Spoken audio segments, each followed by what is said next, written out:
നമസ്കാരം. സോംജീസ് മിററിൽ മണി ടോക്കിലേക്ക് എല്ലാവർക്കും സ്വാഗതം. ഇന്ന് മാർക്കറ്റ് ഒരല്പം പ്ലസ്സായി തന്നെയാണ് ക്ലോസ് ചെയ്തിരിക്കുന്നത്.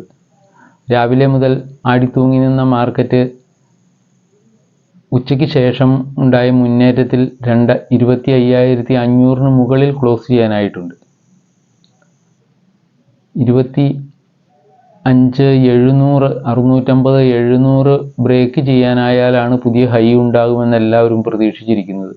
അടുത്തിനുള്ള ശ്രമമായിരിക്കും ഇനി ഉണ്ടാവുക എന്ന് എല്ലാവരും കണക്ക് കൂട്ടുന്നു. അതിന് എന്തെങ്കിലും ഒരു ന്യൂസ് ട്രിഗർ ഉണ്ടാകേണ്ടിയിരിക്കുന്നു. അത് ട്രംപിൻ്റെ ടാരിഫായി തന്നെ മാറുമോ എന്ന് നമ്മൾക്ക് കണ്ടറിയേണ്ടതുണ്ട്. ടാരിഫ് ഏർപ്പെടുത്തിക്കൊണ്ട് മറ്റു രാജ്യങ്ങളിലൊക്കെ ടാരിഫ് ഏർപ്പെടുത്തിക്കൊണ്ട് ട്രംപ് ഭീഷണിപ്പെടുത്തി ബ്രിക്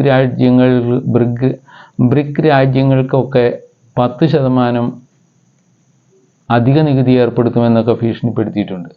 അത് മാർക്കറ്റിൽ നിന്ന് മൈൻഡ് ചെയ്തിട്ടില്ല. അത് മാർക്കറ്റ് ഡിസ്കൗണ്ട് ചെയ്ത് അങ്ങനെ പോയി. അതുകൊണ്ട് തന്നെ മാർക്കറ്റിൽ ഉയർച്ചയാണ് ഉണ്ടായിട്ടുള്ളത്. 1-2 വാർത്തകൾ നിങ്ങളുടെ ശ്രദ്ധയിൽ കൊണ്ടുവരാം എന്ന് കരുതിയാണ് ഇന്ന് ഈ വീഡിയോയിൽ ശ്രമിക്കുന്നത്. അതിനാണ്, അതായത് സെബി ഇപ്പോൾ ജെയിൻ സ്ട്രീറ്റിനെതിരെ നടപടിയെടുത്ത് 43,000 കോടി രൂപ അവർ ഇവിടുന്ന് കൊണ്ടുപോയി എന്ന് പറയുന്നു. അതിൽ 3,800 ചില്ലുവാനും കോടി രൂപയാണ് അവർ മാൽ പ്രാക്ടീസിലൂടെ നേടിയെടുത്തതെന്നാണ് സെബി പറയുന്നത്. അതിനെക്കുറിച്ചുള്ള അന്വേഷണമൊക്കെ നടന്നുകൊണ്ടിരിക്കുന്നുള്ളൂ. ഫ്യൂച്ചേഴ്സ് ആൻഡ് ഓപ്ഷനിൽ നിന്നാണ് ഇതൊക്കെ നടത്തിയിട്ടുള്ളതെന്നും പറയുന്നുണ്ട്. എനിവേ, അത് സംബന്ധമായി ബന്ധപ്പെട്ട ഒരു വാർത്ത കണ്ടതുകൊണ്ടാണ് നിങ്ങളുടെ അറിവിലേക്ക് അതിനെ ഞാനിവിടെ കൊണ്ടുവരുന്നത്. അതായത് റീറ്റെയിൽ F&O ട്രേഡേഴ്സിന് ഈ കഴിഞ്ഞ സാമ്പത്തിക വർഷം ഉണ്ടായ ലോസ് എന്ന് പറയുന്നത് 1.1 lakh crore ആണ്. 1.1 ലക്ഷം കോടി രൂപ ഇവിടുത്തെ റീറ്റെയിലേഴ്സിന് ലോസ് ഉണ്ടായി എന്നാണ് അവർ പറയുന്നത്. അതിന്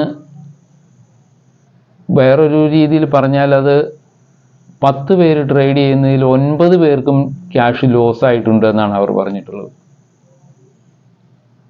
91% പേരും F&Oയിൽ ലോസ് ഉണ്ടാക്കി. അത് നിസാര ലോസ് അല്ല, 1.1 lakhs crore ആണ് നഷ്ടം ഉണ്ടാക്കിയിട്ടുള്ളത്.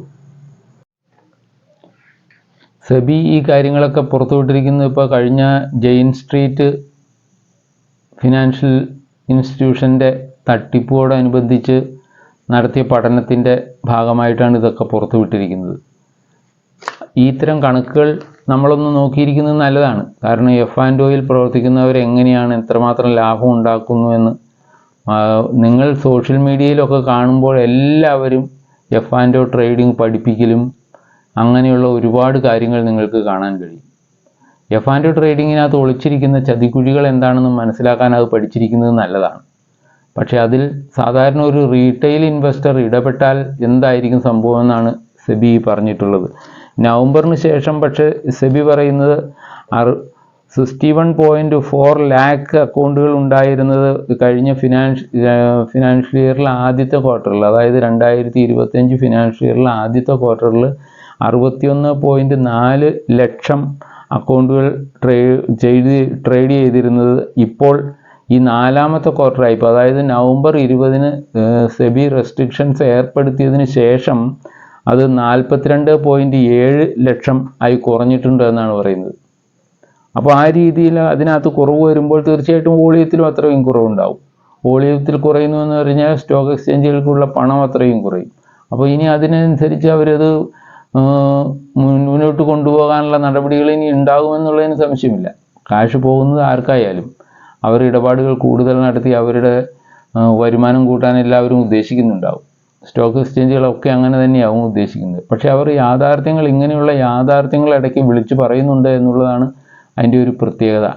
ഇപ്പോൾ ഈ റീറ്റെയിൽ ഇൻവെസ്റ്റേഴ്സ് ഇതെല്ലാം കണ്ടിട്ട് നാളെ അവരൊക്കെ ഈ ട്രേഡിങ്ങിൽ നിന്ന് മാറുമെന്നോ ഒന്നുമല്ല. അതിനകത്ത് 91.9% ഒരു പ്രോഫിറ്റ് ഉണ്ടാക്കാൻ കഴിയുന്നുണ്ടല്ലോ എന്ന് വിചാരിച്ച് ആ 9% പെടാൻ വേണ്ടി മനുഷ്യർ ശ്രമിക്കും എന്നുള്ളതിന് സംശയമില്ല.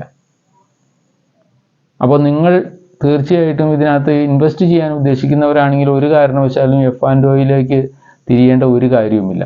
മാർക്കറ്റിൽ നിങ്ങൾക്ക് അസറ്റ് ഉണ്ടാക്കണമെന്നുണ്ടെങ്കിൽ തീർച്ചയായിട്ടും നടക്കുന്ന ഒരു കാര്യമെന്ന് പറഞ്ഞാൽ ഇൻവെസ്റ്റ്മെൻറ്റ് ചെയ്യൽ തന്നെയാണ്. അതും ദീർഘകാലത്തേക്ക് ഇൻവെസ്റ്റ് ചെയ്യുന്നവർക്ക് മാർക്കറ്റിൽ നിന്ന് അസറ്റ് ക്രിയേറ്റ് ചെയ്യാൻ സാധിക്കുകയുള്ളൂ എന്നുള്ളതിന് സംശയമില്ല. ട്രേഡിങ്ങിലും ഈ പറഞ്ഞതിന് വ്യത്യാസമൊന്നും ഉണ്ടാവുകയില്ല. ട്രേഡിങ്ങിലും ഇതുപോലെ തന്നെ ഒരു ഡേറ്റാസ് ആയിരിക്കും നമുക്ക് ലഭിക്കാൻ സാധ്യതയുള്ളത്. അതിൽ ലാഭം ഉണ്ടാക്കുന്നവരും അതുപോലെ തന്നെയായിരിക്കും.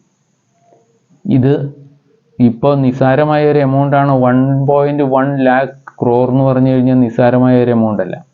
ആ എമൗണ്ട് ഇവിടുത്തെ റീറ്റെയിലേഴ്സിൻ്റെ കയ്യിൽ നിന്ന് കൊണ്ടുപോയിരിക്കുന്നത് ഇൻസ്റ്റിറ്റ്യൂഷണൽ ഇൻവെസ്റ്റേഴ്സാണ്.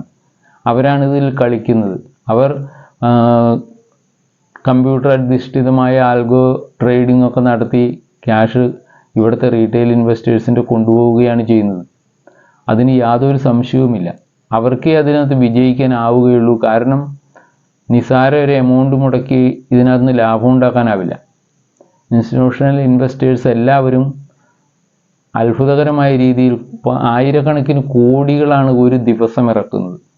അതിനനുസരിച്ച് അവർ പല പല ട്രേഡുകളിലൂടെ അതിനെ കവർ ചെയ്യാൻ ശ്രമിക്കുന്നു. അങ്ങനെ അവർക്ക് നഷ്ടങ്ങളുണ്ടാകാതെ അതിൽ നിന്ന് രക്ഷപ്പെടാൻ അവർക്കാവും. അതുതന്നെയാണ് ജെയിൻ സ്ട്രീറ്റ് ചെയ്തിട്ടുള്ളത്. ജെയിൻ സ്ട്രീറ്റിനെ ഒരിക്കലും നമുക്ക് കുറ്റം പറയാനാവില്ല. അല്ലെങ്കിൽ അവർ മാൽ പ്രാക്ടീസ് നടത്തിയെന്ന് ഞാൻ വിചാരിക്കുന്നില്ല. കാരണം സെബിയുടെ റൂൾ അനുസരിച്ച് ചെയ്യാവുന്ന കാര്യങ്ങൾ മാത്രമാണ് അവർ ചെയ്തിരിക്കുന്നത്. അവർ ഇപ്പോൾ പുതിയ രാവിലെ വന്നിട്ട് കുറച്ച് ഷെയറുകൾ അവർ നോക്കി വെച്ചിട്ടുണ്ട്. ആ ഷെയറുകളെല്ലാം വാങ്ങുന്നു. അതിലേക്ക് ആയിരക്കണക്കിന് കോടി രൂപയുടെ വാങ്ങലുകൾ നടത്തുമ്പോൾ തീർച്ചയായിട്ടും അവ ഉയരുക തന്നെ ചെയ്യും. അപ്പോൾ ഉയർന്നു കണ്ട് റീറ്റെയിൽ ഇൻവെസ്റ്റേഴ്സും ചാടി വീഴും. അങ്ങനെ കൂടുതൽ ഉയരത്തിലേക്ക് പോകും. കൂടുതൽ ഉയരത്തിലേക്ക് ചെല്ലുമ്പോൾ എന്ത് ചെയ്യും? അവരതിൻ്റെ പുട്ട് ഓപ്ഷനുകൾ വാങ്ങിക്കൂട്ടും. പുട്ട് ഓപ്ഷനുകൾ വാങ്ങിക്കൂട്ടിയാലോ അതെടുത്ത ഇങ്ങനെ പുട്ട് ഓപ്ഷനുകൾ വന്ന് റെഡിയായി ഏറ്റവും താഴെ ലെവലിലായിരിക്കും. അപ്പോൾ താഴെ ലെവലിൽ അവർ വാങ്ങിക്കൂട്ടി കഴിയുമ്പോൾ അവർ വീണ്ടും മറ്റേ വാങ്ങിയിട്ടുള്ള ഷെയറുകളെല്ലാം സെല്ല് ചെയ്യും. അപ്പോൾ വില വീണ്ടും ഇടിയും. വില ഇടിയുക എന്ന് പറഞ്ഞു കഴിഞ്ഞാലോ അപ്പോൾ പുട്ടിൻ്റെ വില കയറും, പുട്ട് ഓപ്ഷനുകളുടെ വില കയറും. ആ പുട്ട് ഓപ്ഷനുകളുടെ വിറ്റുകൊണ്ട് അവർ വീണ്ടും ലാഭം ഉണ്ടാകും. ഇതാണ് അവർ നടത്തിയിട്ടുള്ളൂ. അത് സെബി അനുവദിച്ചിട്ടുള്ള സംവിധാനം തന്നെയാണത്. പക്ഷേ അവർ ബൾക്കായിട്ട് ഇന്ന രീതിയിൽ ഇത്ര ഷെയറുകളെ കണ്ടെത്തി ആ ഷെയറുകളിൽ മാത്രം നിക്ഷേപിച്ച് അതിൻ്റെ ഉയർച്ചകളിൽ നിന്നും താഴ്ചകളിൽ നിന്നും ക്യാഷ് ഉണ്ടാക്കുന്നു എന്ന് അത് പർപ്പസായിട്ട് അവർ റിസർച്ച് ചെയ്ത് ചെയ്യുകയാണെന്നുള്ളതാണ് സെബി പറയുന്നത്, ആരോപിക്കുന്നത്. അങ്ങനെ തന്നെയാണ് എല്ലാ സ്ഥാപനങ്ങളും ചെയ്യുന്നത്. സ്ഥാപനങ്ങളെല്ലാം അവർക്ക് ലാഭം ഉണ്ടാക്കാനുള്ള സംവിധാനമാണ് നോക്കുന്നത്. അതാണ് ജെയിൻ സ്ട്രീറ്റും ചെയ്തിട്ടുള്ളൂ. എനിവേ അത് അവർ അന്വേഷിക്കട്ടെ, കണ്ടെത്തട്ടെ. ഞാൻ ഇത്രയൊക്കെ പറഞ്ഞത് നിങ്ങളുടെ അറിവിലേക്ക് വേണ്ടി പറഞ്ഞു എന്നേ ഉള്ളൂ. ഓപ്ഷൻ ട്രേഡിങ്ങിലൊക്കെ സംഭവിക്കുന്ന യാഥാർത്ഥ്യങ്ങൾ എന്താണെന്ന് അറിയാൻ വേണ്ടിയാണ് ഈ കണക്കുകൾ നിങ്ങളുടെ മുന്നിൽ വെച്ചത്. അപ്പോൾ റീറ്റെയിലേഴ്സിന് ഇത്രയൊക്കെയാണ് പ്രോഫിറ്റ് അതിൽ നിന്ന് ഉണ്ടാകുന്നതെന്നുള്ളത് നിങ്ങൾ മനസ്സിലാക്കിയിട്ടുണ്ട് എന്ന് ഞാൻ വിചാരിക്കുന്നു ഇതിലൂടെ. മറ്റ് ന്യൂസുകൾ നോക്കിയാൽ കഴിഞ്ഞ 2 ദിവസങ്ങളിലെ ഈ ട്രേഡിങ്ങിനിടയിൽ വന്നിട്ടുള്ള ഏറ്റവും നല്ലൊരു പോസിറ്റീവായ ഒരു റിപ്പോർട്ട് എന്താണെന്ന് വെച്ചാൽ FMCG കമ്പനികൾ അടുത്ത് ഫോക്കസിലേക്ക് വരുന്നു എന്നുള്ളതാണ്. കഴിഞ്ഞ 5 വർഷമായിട്ട് ഈ കൊറോണയ്ക്ക് ശേഷം ഉയർന്നു വരാൻ സാധിക്കാതെ പോയ ഷെയറുകളാണ് ഈ FMCG കമ്പനികളുടെ. HULൻ്റെയൊക്കെ കഴിഞ്ഞ 2-3 വർഷങ്ങളിൽ നെഗറ്റീവ് റിട്ടേൺ തന്നവരാണ് ഹിന്ദുസ്ഥാൻ യൂണിലിവറൊക്കെ. അപ്പോൾ ആ രീതിയിൽ കിടക്കുന്ന ഷെയറുകളിലേക്ക് നിക്ഷേപ താല്പര്യം വരുന്നുണ്ട്, അല്ലെങ്കിൽ അത് ഫോക്കസ് ചെയ്യപ്പെടുന്നു ഇപ്പോൾ എന്നുള്ള കാര്യമാണ് എനിക്ക് മനസ്സിലാക്കാൻ കഴിഞ്ഞത്. മാരിക്കോ, ITC ഒക്കെ എന്നോ കാലത്ത് തുടങ്ങിയതാണ്. ആ ഒരു റേഞ്ചിൽ നിന്ന് നിങ്ങൾ നോക്കണം. അപ്പോൾ അതിനൊരു മാറ്റം വരാൻ സാധ്യതയുണ്ട് ഈ FMCG സ്റ്റോക്കുകൾക്ക്. FMCG, ഫാഷൻ അങ്ങനെയുള്ള നിലവിലുള്ള സ്റ്റോക്കുകൾക്ക് നല്ല രീതിയിലുള്ള ഒരു പിന്തുണ കിട്ടുന്നു എന്നാണ് എനിക്ക് മനസ്സിലാവുന്നത്. അതൊരു മാർക്കറ്റിലെ സെൻറ്റിമെൻറ്റ്സ് അവർക്ക് നേരെ തിരിയുന്നുണ്ട് എന്ന് മനസ്സിലാകുന്നു. അത് നല്ല മൺസൂൺ കിട്ടിയിരിക്കുന്നു. അർബൻ ഏരിയ, റൂറൽ ഏരിയകളിലൊക്കെ അവർക്ക് നല്ല രീതിയിലുള്ള ബിസിനസ് വരുന്നു എന്നാണ് അവർ പറയുന്നത്. അതേപോലെ അർബൻ ഏരിയയിലും മോശമല്ലാത്ത രീതിയിൽ റിസൾട്ട് വിൽപ്പന കൂടുന്നുണ്ട്.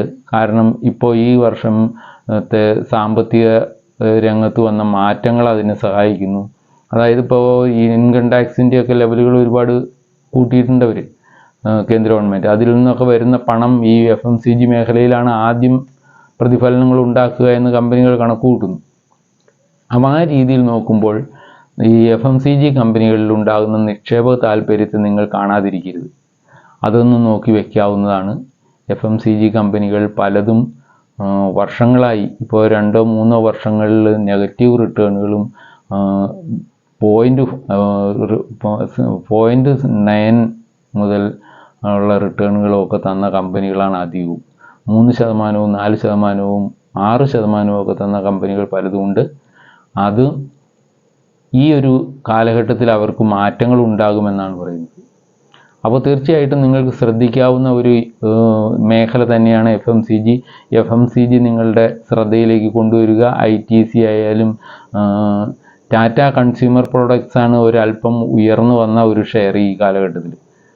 ബാക്കിയുള്ളതിനേക്കാൾ അല്പം മെച്ചപ്പെട്ട റിട്ടേൺ കൊടുത്തതും ടാറ്റ കൺസ്യൂമർ പ്രോഡക്ട്സ് ആണ്. പക്ഷെ അതിന് ഇനിയും സാധ്യതയുണ്ടെന്നാണ് ബ്രോക്കറേജ് സ്ഥാപനങ്ങളൊക്കെ പറയുന്നത്. അതുപോലെ തന്നെയാണ് ഹിന്ദുസ്ഥാൻ യൂണിലിവർ, നെസ്ലെ, മാരിക്കോ, ഡാബർ, ഇത്തരം കമ്പനികളൊക്കെ ഇതിൽപ്പെട്ട ഈ FMCG മേഖല കൈകാര്യം ചെയ്യുന്നവരാണ്.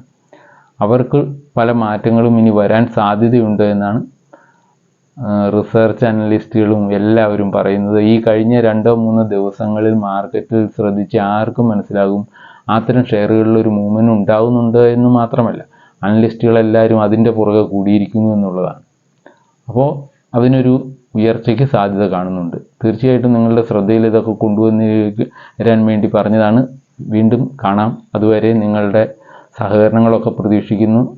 ഇഷ്ടമായവർ സബ്സ്ക്രൈബ് ചെയ്ത് സഹായിക്കുക, കമൻ്റ് ഇടുക, ലൈക്ക് ചെയ്യുക. ഓക്കെ, വീണ്ടും കാണാം. നമസ്കാരം.